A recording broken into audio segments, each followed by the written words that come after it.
At the moment we are in Beijing. We are on our way to Los Angeles, hopefully. But we have a bit of a situation. When you go to the US, you need to have a ticket out of there, and it can't be just any ticket. It can't be a train ticket from the US to Canada or to Mexico. It needs to be out of North America. So we don't have it at the moment. Now we try to work things out, work our way to the gate and buy ourselves tickets so that we can get into the States. I kind of hate these stupid policies. It makes the world so much smaller.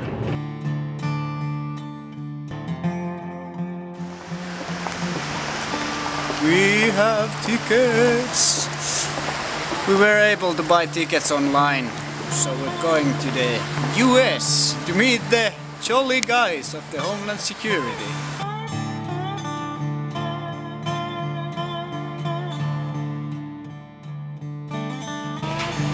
It was really tiring. Plane trip from Sapporo to Beijing, and after we arrived to LA we didn't know if we're gonna get into the States. But at the moment we're sitting in a diner, having a good old diner dinner somewhere in the middle of Venice. I'm so tired. We had like I think 15 hours time difference between Tokyo and Los Angeles, so kind of makes your head go a bit. But now we're in a diner, we ordered some burgers and starting to feel pretty good. I feel good, we're in America. You either live your dream or you die with your dream. We are three passionate free-skiers on a search for our personal Shangri-La, the place with the perfect snow and the flawless ambience. To find it, we live out of our bags, travel constantly, sacrifice our comfort and find ourselves sometimes in strange places. Who knows whether we'll find what we're searching for, but who cares? Whatever happens, we are living our dream. The perfect spot might be just around the corner.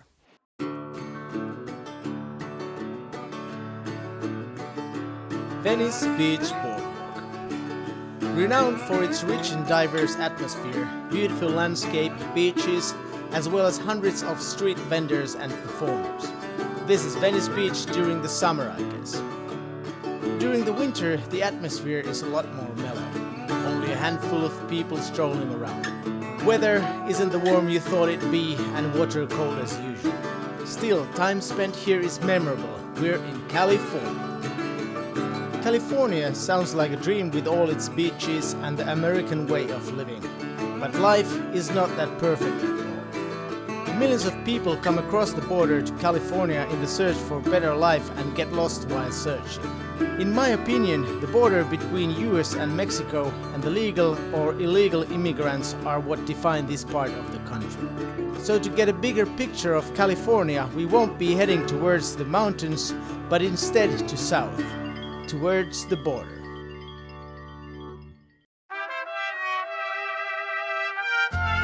You cannot stop the border from existing. There is always movement.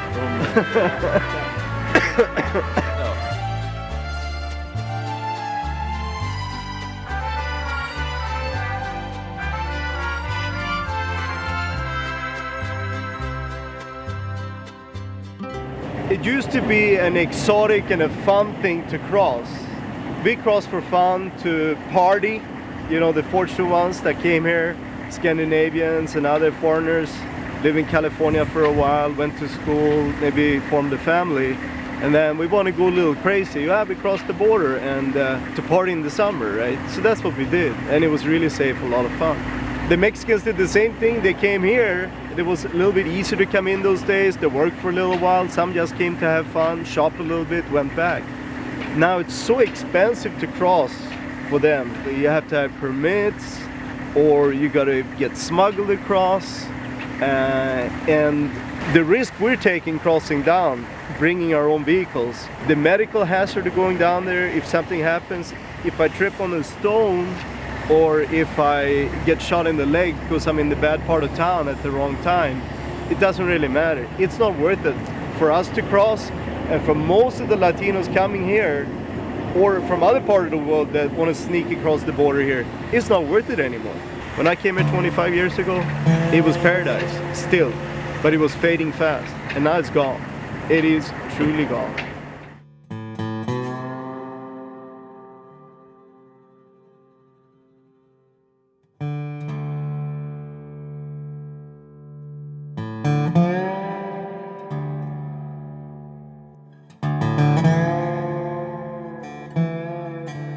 The meaning of the border, in my opinion, is just to broker business.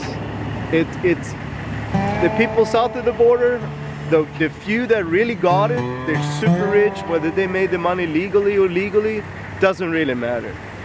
But for the majority of the people there, 98% of the people, the border is keeping them poor. And they have this crazy dream that is better on this side of the border, where it truly isn't. What's happening right now, 1 mile across there, with young girls being raped and broken into being prostitutes, or young kids being trained to shoot the guns so they can, kill somebody that the big guys don't want to kill because they don't want to put their own ass on the line. All that stuff is happening just 1 mile across the border. And we drive for 2 hours up into Orange County.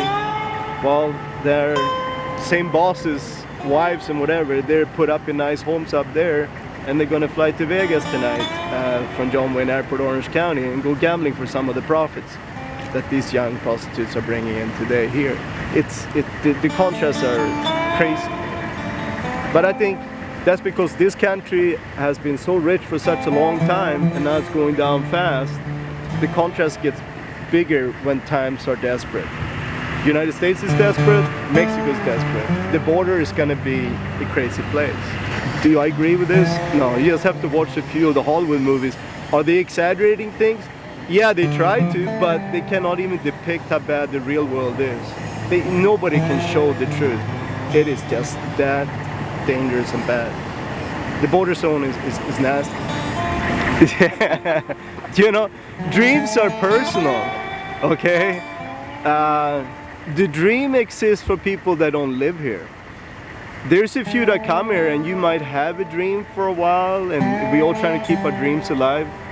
But if you live here for a few months, it's hard to have any rosy dreams. You won't sleep that good at night. There will be a lot of nightmares too, Yeah. So American dream exists, but it's not all rosy dreams anymore. By looking at the map, the distances in North America look like nothing. But hours spent inside the car and the ache in my butt tells something different. Once again, it feels a bit confusing. We're driving to Death Valley. Hard driving. Pushing it through the dancing night of Mojave Desert on our way to the campsite, which is probably 100 miles more, and then hard ride and 50 kilometers straight to the middle of the desert. Yeah, we bought some wood, we bought some marshmallows, some beef jerky, a couple of beers. The true American dream campsite holiday stuff.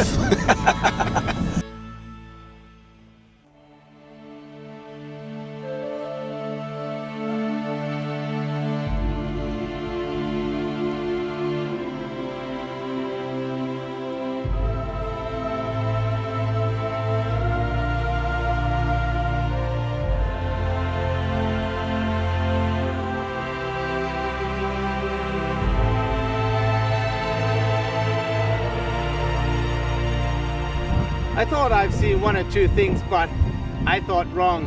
Nature seems to surprise me again and again and again, like here in Death Valley. Last night we arrived here and saw some amazing starlight, but in an hour clouds came in, started raining, and after a while it started snowing. One thing I appreciate here in the US is the feeling of space, and it's not just a feeling, it's reality. Like here, salt lakes, mountains, and the horizon tens of kilometers away. This is what I like in the US. Death Valley, a lowest and driest area in North America. The lowest elevation in Death Valley is at 282 feet, that is 86 meters below sea level. The hottest air temperature ever recorded on Earth was recorded here, 57 Celsius. There is weird stuff all over Death Valley, like for example in Racetrack Playa. There you can see stones move by themselves.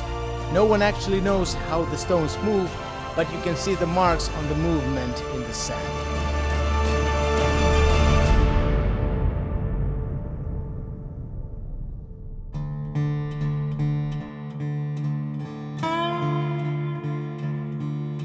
Driving around in US makes me wonder about the reckless behavior of man in this beautiful land. There is just huge contrast in the way the landscape is so vast, fragile, powerful and divine, and how in so many places it is left to rot by the behavior of man. It feels like people are somehow forced to live this way, like deserted nation in a deserted wasteland. I don't mean that necessarily people who live in these doomsday areas are living an unhappy, unsatisfied life. But what I know about myself, it would make me depressed to live this way. Trailer parks, especially in American culture, are stereotypically viewed as a lower income housing whose occupants live at or below the poverty line. They have low social status and are led a desultory or deleterious lifestyle.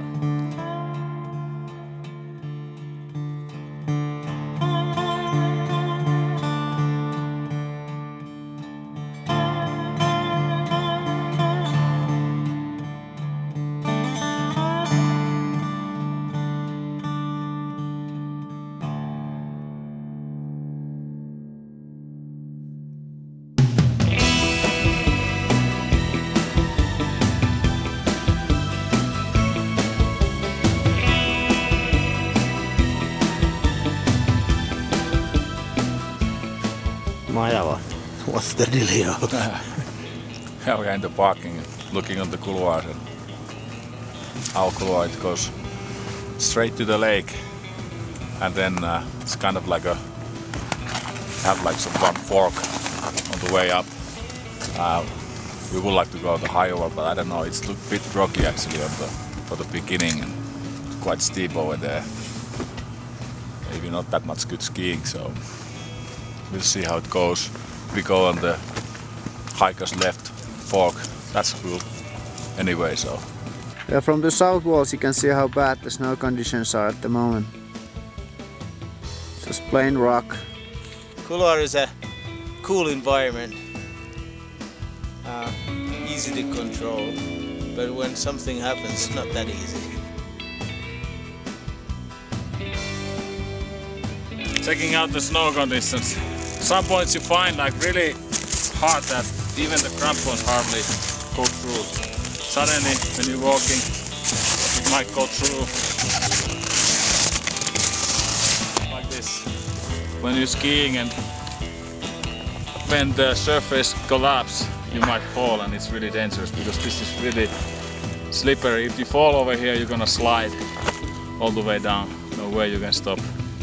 That's why it's good when we're hiking up, we can see the conditions, how they are. So we don't make that mistakes that we come too much speed and then flip and we're gone. A bit more clever guys would turn back, but I guess we're stupid. What's the movie called? Dumb and Dumber. We're hiking up the shithole. How does it feel to be on top here somewhere? On top of nowhere. At least there's a view. That's something. But that's about it. This was the stupidest idea. Yeah, the stupidest thing was that we hiked all the way to the top to see. Well, we saw the view. It's okay. Let's try it out.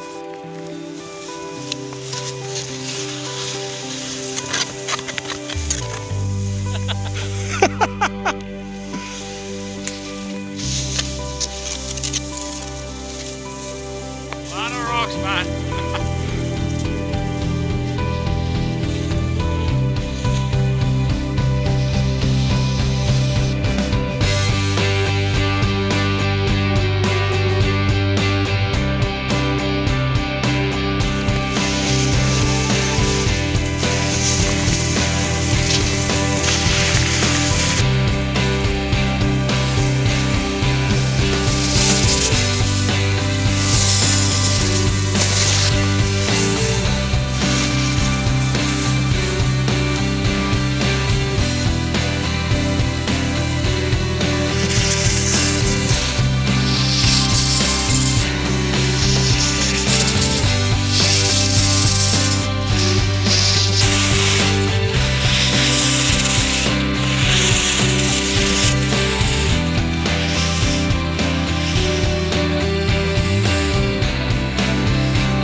couloir. Yeah, the couloir. Like, I think I'm happy that we are like here. You know, he didn't fell off. Yeah. Or do anything stupid over there. Yeah. Only thing stupid we did was going to the top and not staying here fishing. Yeah. The lake is beautiful. Lake is really beautiful. Yeah. Yeah. And one special thing about this couloir is that it comes down straight to the lake. Yeah, it is. The lake is there. Yeah, that's the lake. What's next? Do you think we're gonna find some snow in California? Better snow? I don't know. It's complicated. I don't know. Maybe it's even try to go somewhere else. Yeah, it's not No. worth staying in Mammoth. No, I don't think so.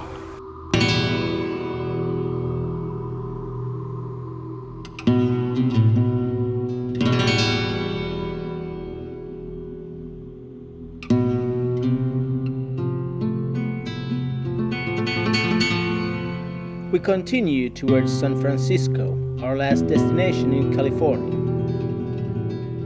But on the way, we need to stop at Big Basin. Something remarkable live here.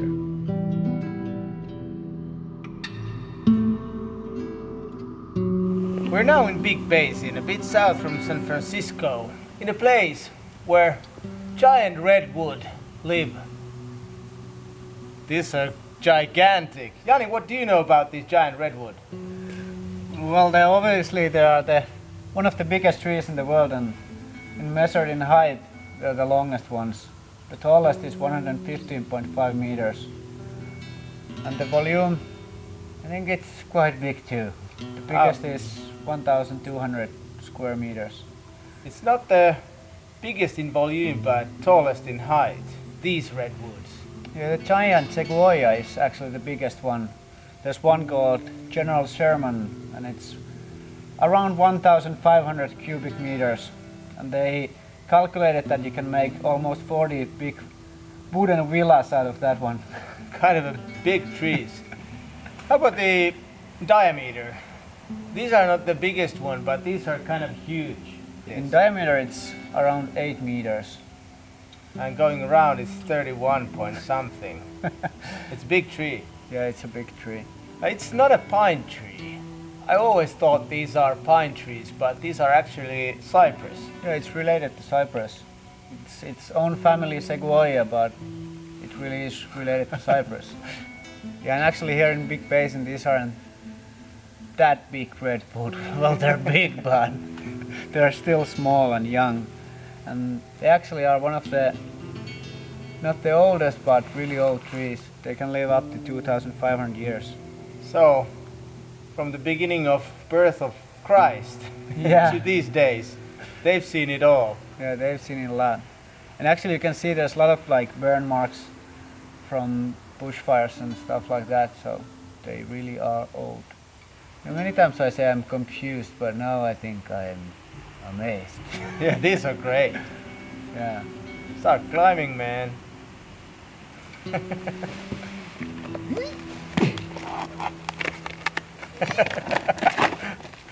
Hey, don't kill the tree, man. I made it halfway.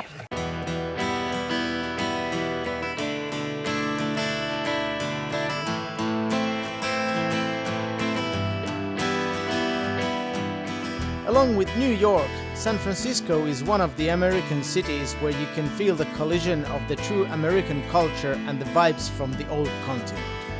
For Europeans, these cities give some sort of comfort to homesickness.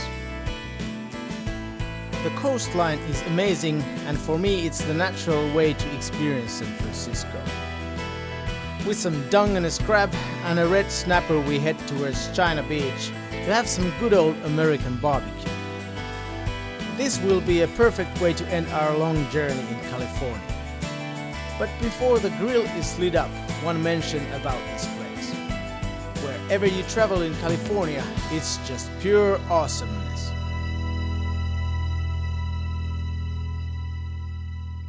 Yeah! Barbecue time at the China Beach. We bought this $10 grill with some leftover bolts, but I think it's gonna do its job. Let's start with the red snapper. Some lemon, lime, and chili pepper. Let's put little lime. And we don't have any that good cutting tools, so just trying to rip apart the chili pepper and get some oil and taste from it to the fish. I think it's gonna work pretty good. We don't have any salt and pepper. We left those back at the store, so this is all we have. But I think it's gonna give a really nice hot taste to our red snapper. Chef!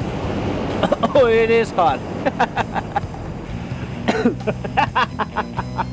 We're gonna have a pretty strong taste of pepper in our fish. This is kind of our main course thing we wanted to do here in the shore, the crab. I think it's gonna be pretty nice with some lemon, some butter, and with good bread. We bought some fish to add some more eating to our dinner, but this is the main thing we wanted to do.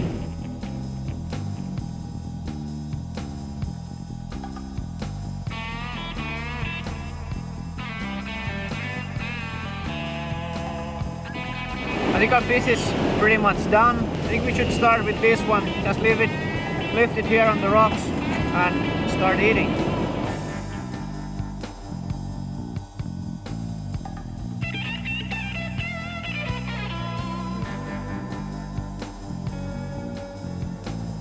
I have to say, this has been easily the best dish we had in the whole California trip. It's pretty nice that it's crab season here in San Francisco. You can find this from many stores here, and I say it's worthwhile searching. Too bad this time California was a bit of a disappointment to me, Jani and Arto. Last year the snow was really great, but now there's none. But instead, sunset here in China Beach, on the backdrop Golden Gate, this is just fabulous. This time our California was more sea, sand and sun, not that much snow. But from here we're gonna head to Colorado. Our friend said that snow should be better there, and I hope it is. Colorado, here we come. California, au revoir.